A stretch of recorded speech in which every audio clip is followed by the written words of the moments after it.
Jadi ibaratnya ini main bola ini hat-trick nih. 3-0 nih, 3-0.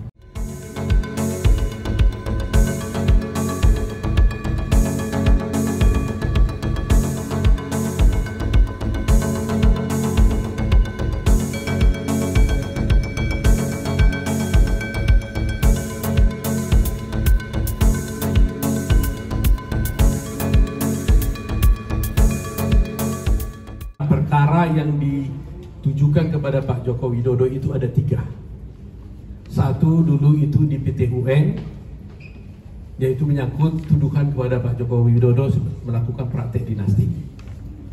Satu lagi itu adalah tuduhan kepada Pak Joko Widodo melakukan tindakan ijazah palsu. Itu diajukan gugatan di Pengadilan Negeri Jakarta Pusat. Yang ketiga yaitu gugatan yang hari ini kita umumkan, yaitu tuduhan atau gugatan kepada Pak Joko Widodo, termasuk juga Bapak Pratikno yang menseknek sekarang. Dituduh Pak Jokowi ini juga sebagai ayah kandung daripada Gibran, dituduh tidak melakukan perbuatan apapun dan tidak menghalangi KPU maupun Gibran mencalonkan diri sebagai calon wakil presiden pada waktu itu.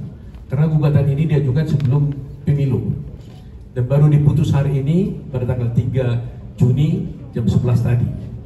Ya, jadi yang ingin saya sampaikan adalah ada 3 gugatan kepada Pak Joko Widodo dan keluarganya. Ketiga-tiganya oleh pengadilan dinyatakan tidak dapat diterima. Jadi kalah mereka semua. Gugatan pertama di PT UN soal dinasti, ya kan? Kalah lagi. Gugatan kedua di Jakarta Pusat mengenai ijazah palsu, kalah lagi. Gugatan ketiga hari ini mengenai pencalonan Gibran, kalah lagi mereka. Jadi ibaratnya ini main bola ini hat-trick nih. 3-0 nih, 3-0. Ya. Tetapi yang ingin saya sampaikan adalah meskipun kita menang 3-0 ini, kita tidak mau jumawa.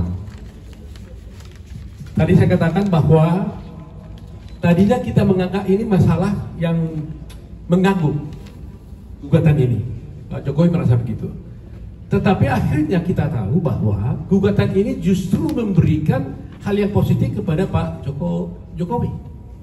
Karena kalau tidak ada gugatan ini, narasi-narasi yang dituduhkan kepada Pak Jokowi selama ini mengenai dinasti, ijazah palsu, mengenai soal putusan di Mahkamah Konstitusi, tidak ada yang bisa merumuskannya dan memastikannya dalam satu bentuk putusan pengadilan. Ya kan? Jadi kalau narasi-narasi saya terus gak habis-habis kan? Tapi beruntung dengan adanya gugatan ini mungkin Tuhan kasih jalan, akhirnya ada putusan. Dan kalau sudah ada putusan, orang tidak bisa lagi mempersoalkannya. Karena ini putusan hakim.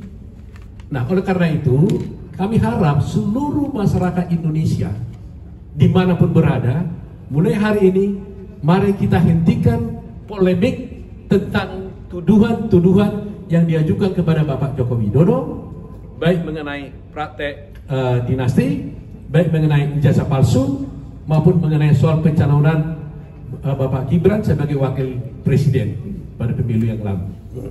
Itu kita hentikan karena sudah ada putusan pengadilan. Jadi kita tidak perlu lagi berargumen, tuduh sana, tuduh sini dan sebagainya. Kalau ada yang bertanya, baca aja putusan pengadilan. Kalau ada yang menuduh, silahkan baca putusan pengadilan. Itu ending daripada semuanya. Jadi nama baik Pak Presiden dengan putusan ini menjadi bersih. Tuduhan itu tidak terbukti. Dan mudah-mudahan kita bisa melihat Pak Jokowi nanti 22 Oktober kalau sudah berakhir jabatannya, dia telah menjabat sebagai Presiden 10 tahun dengan hal-hal yang tidak ada negatif seperti yang dituduhkan kepada beliau. Ini saya kira saya sampaikan ya. Jadi masyarakat Indonesia tutup semua pembicaraan-pembicaraan lagi tuduhan kepada Pak Jokowi. Karena Jokowi telah dibuktikan tidak bersalah melalui putusan pengadilan yang ada sekarang ini.